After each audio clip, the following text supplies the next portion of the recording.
Selamat malam, live from CV hari ini. Kembali malam ini ya ingin mengupdate tentang Bitcoin seperti biasa.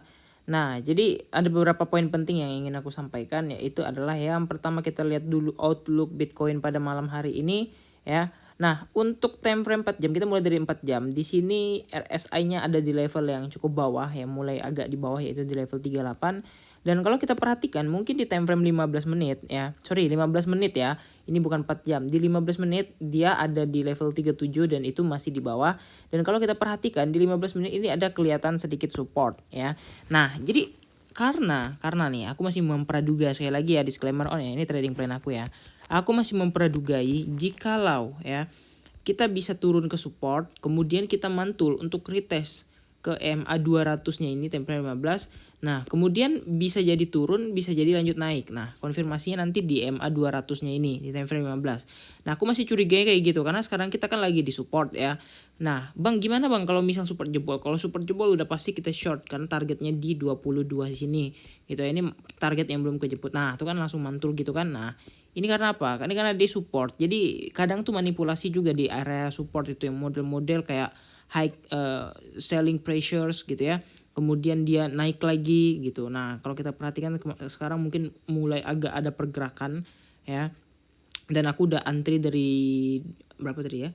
27,6 sekian ya. Di atas sini tadi aku udah entry ya. Nah, jadi kalau misalnya naik lagi ya udah nggak apa-apa. Jadi aku sudah siapin plan kalau misalnya dia nih mau retest ke MA 200-nya di sini. Tapi kalau kita lihat untuk time frame 1 jam ya, time frame 1 jam udah mulai kelihatannya pola bearish banget yang cukup lumayan bearish juga ya di area situ. Kemudian untuk time frame 4 jamnya ya kalau 4 jam kalau dilihat juga sama, hampir sama dengan ke time frame 1 jam tadi. Nah, tapi di sini kalau kita lihat ini benar-benar bahaya banget kejadiannya. Kenapa? Ya karena kemarin si RSI ya, sekali lagi RSI-nya itu bentuk HNS atau Head and Shoulders dan harusnya penurunannya sih lumayan dalam. Dan bad news-nya lagi nih ya.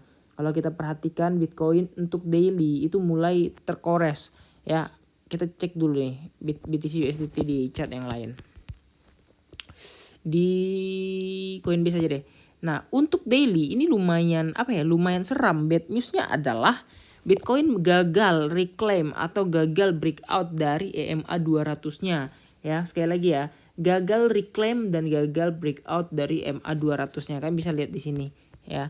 Nah, itu gagal ya. Jadi artinya kalau kita mau bilang bullish itu nggak bisa dibilang bullish. Kenapa? Dia tidak berhasil berada atau dia berhasil mengeksistensikan EMA 200-nya itu di level uptrendnya.